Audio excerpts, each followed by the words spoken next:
Hello, my dear children.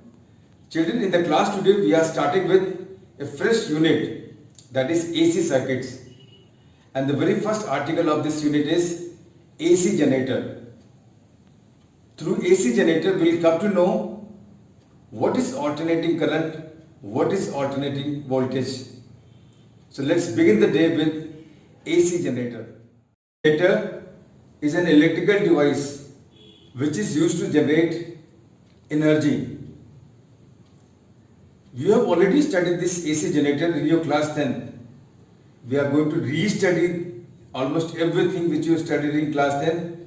Besides that, we'll mathematically discuss how the flux varies and how is the induced EMF and induced current produced in a coil. This AC generator works on the principle of electromagnetic induction. We have already studied electromagnetic induction is what? Development of electric potential difference across the ends of the coil as flux passing through the coil varies. So how do we bring about the change of flux here? Well, let's see the construction. This is a coil. This coil is placed in between the poles of magnet. This is north pole, this is south pole. One end of the coil is connected with slip ring S1. The other end of the coil is connected with slip ring S2. So these connections are called as armatures. S1 and S2 are two slip rings. These slip rings make sliding contacts with two carbon brushes C1 and C2, and they ultimately forms the two terminal of alternating generator, AC generator. Well, this is coil, and this coil is made to rotate in between these poles of magnet. The coil is rotated with the help of turbine. The axis of the coil is connected with turbines, and turbine is made to rotate. As the turbine rotates, the coil rotates, and as the coil rotates, the flux linked with the coil varies. And because of the variation of the flux linked with the coil, an electric potential difference is produced across its ends. And that potential difference is what is called as alternating voltage, AC voltage. So constitution of every generator world over is same as this. The only difference is how do we rotate this coil? Whichever energy we use to rotate the coil, that energy is converted into electrical energy. If we make water fall over these turbines, what are these turbines? Turbines are the wings of fan, say your exhaust fan. So water is made to fall from a height over these wings of the turbines. As the falling water falls over the wings, because of the gravitational potential energy of the water, the wing starts rotating, and as the wings rotate, the coil rotates, and as the coil rotates, electric potential difference is generated across the terminals of AC generator, and this becomes a hydroelectric project. If we burn coal and produce heat, and with the help of steam energy we rotate the wings of these turbines and ultimately coil, it becomes a thermal power reactor. And if we use atomic energy to produce the superheated steam or vapors to rotate the turbines, it becomes atomic reactor. If we rotate wind energy to rotate these turbines, it becomes a wind operated, say, generator. So any form of energy has to rotate these coils, and that form of energy is converted into electrical energy. You can rotate it manually. If you rotate the coil manually, it becomes a manual generator. So let's understand its mathematical working.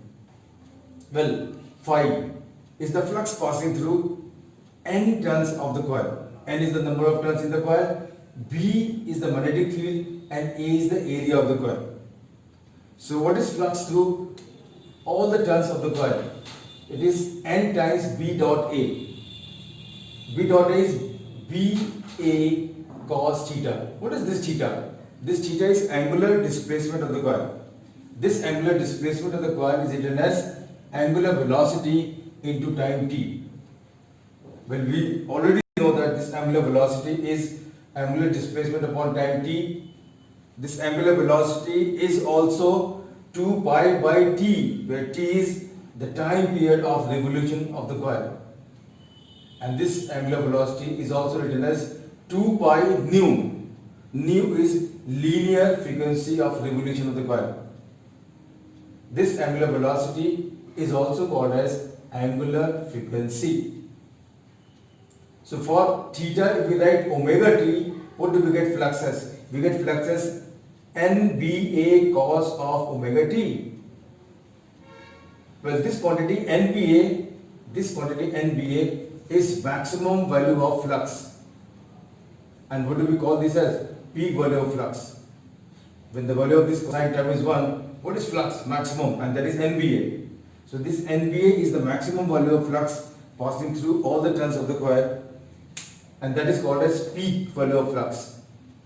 So if we write for NBA phi naught, we get phi naught cos of omega t as instantaneous flux. This is instantaneous value of flux. This is instantaneous flux passing through the coil. Why instantaneous? Because phi is function of time t. T is an instant. Induction. Induced EMF is minus times rate of change of flux. This minus is because of Lenz's law.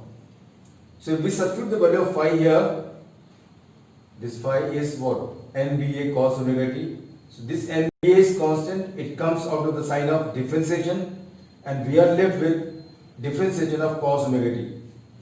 And we all know that differentiation of cos omega t with respect to time is what? Minus omega sin omega t. And if we substitute this value here, what do we get? Minus NBA, and this differentiation is minus omega sin omega t. You can see this minus cancels out. Minus cancels out, and what do we get? We get NBA omega sin omega t. This is the value of alternating voltage. This is AC voltage. What is this NBA omega? This NBA omega is the maximum value of alternating voltage. And what do we call this as? We call this as peak value of AC voltage. And if we write this as V naught, we get V is equal to V naught sin of omega t. This is instantaneous value of alternating voltage. This is instantaneous value of alternating voltage. Why instantaneous? Because V is function of time t. T is an instant. If we divide R, the resistance of the coil, from the potential difference, this is R load. This current is produced only when the two terminals where potential difference is produced are connected to each other with the help of load. So what is current passing through the load? Current passing through the load is the potential difference upon R. Potential difference, that is instantaneous voltage, is V naught sin omega t upon R. V naught upon R is peak value of current. This is peak value of alternating current. If we write I naught for it, we get I is equal to I naught sin of omega t. This is instantaneous alternating current. So this is alternating voltage, instantaneous value. This is alternating current, instantaneous value of current. Now let us see how these current and voltage vary graphically. The graphical plot of variation of flux against time, variation of alternating voltage with time, and alternating current with time. So the very first graph is the variation of phi against time. This axis is not only time, this axis is also theta. Theta is the angular displacement of the coil. If we mark this axis in terms of time, this time is 0, this time is t by 4, that is 1/4 revolution. This time is what? T by 2, and here the time is what? 3t by 4, and here the time is t. This is one complete revolution of the coil. and if we mark in terms of angular displacement of the coil, the angle here is 0, here it is 90 degree, here it is 180 degree, here it is 270 degree, and here it is 360 degree for one complete revolution. This angle is written in radian, 0, pi by 2, pi, 3 pi by 2, and 2 pi, and so on. Same is the marking for voltage as well as current. So how does flux vary? We have already seen that the flux is mathematically given by the relation phi is equal to phi naught cos of omega t. So how is the graph of flux? The graph of flux against time is going to be the graph of cosine function, and all of you know how is the graph of cos theta, and the graph of cos theta is like this for one complete cycle. When theta is 0, the value of cos is maximum, and so on. This is one complete cycle. This is nothing but cosine graph. Well, when theta is 0, the flux is maximum, and as the value of theta increases, the flux decreases and becomes 0. Beyond 90 degree, the value of flux becomes negative. Negative flux means the flux enters into the coil from the other side, and it becomes maximum when angle becomes 180 degree. And as the angle further increases to 270 degree, the value of flux which is entering from the other side of the coil decreases to 0, and thereafter again the flux increases for the next 90 degree revolution. In this particular, at this particular instant, when time t is 0, the coil is held like this. The coil is held in the magnetic field such that the plane of the coil is perpendicular to the field. This is the plane of the coil, and it is perpendicular to the field. As the coil rotates by 90 degree, the plane of the coil becomes parallel to the field, and when plane of the coil becomes parallel to the field, angle theta becomes what? 90 degree. Remember, this theta is angle between normal to the plane of coil and magnetic field. And as the coil rotates further, from the other face of the coil, the flux starts increasing, and when theta is 180 degree, the flux becomes what? Maximum. Earlier the coil was like this, now the coil is like this. The flux is entering from the other side. Again it is maximum.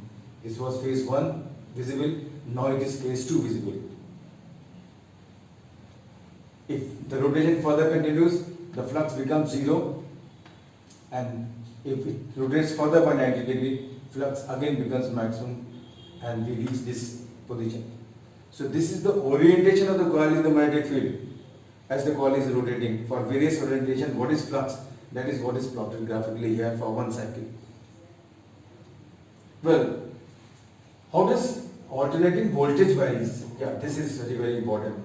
We have already seen that the alternating voltage is mathematically what? V is equal to V naught sine of omega t.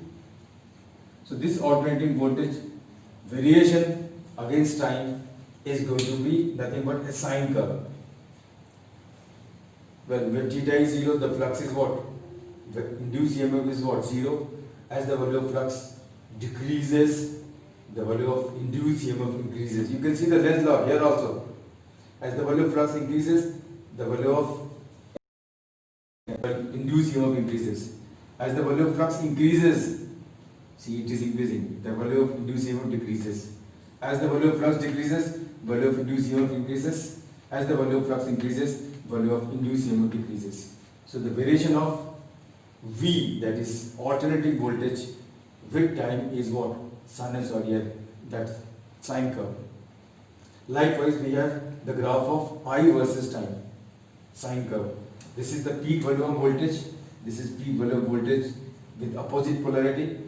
This is peak value of current in one direction, and this is peak value of current, maximum value of current in opposite direction.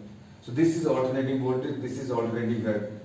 Alternating voltage, the terminals of the AC generator reverse their polarity after every half cycle.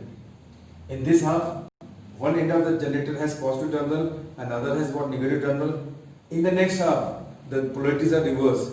The one which was positive becomes negative, and the one which was negative becomes positive. Now the current. In first half, the current passes through the load in a particular direction, and in the next half, the current passes through the load in opposite direction. So this is one direction of current, this is opposite direction of current. So in one direction, this is load, If the current is passing through in this direction in first half, so current in this direction, the direction remains same, but the value of current increases as well as decreases. In the next half, the current flows what? In opposite direction. In opposite direction, the value of current increases as well as decreases. So this is opposite direction of current.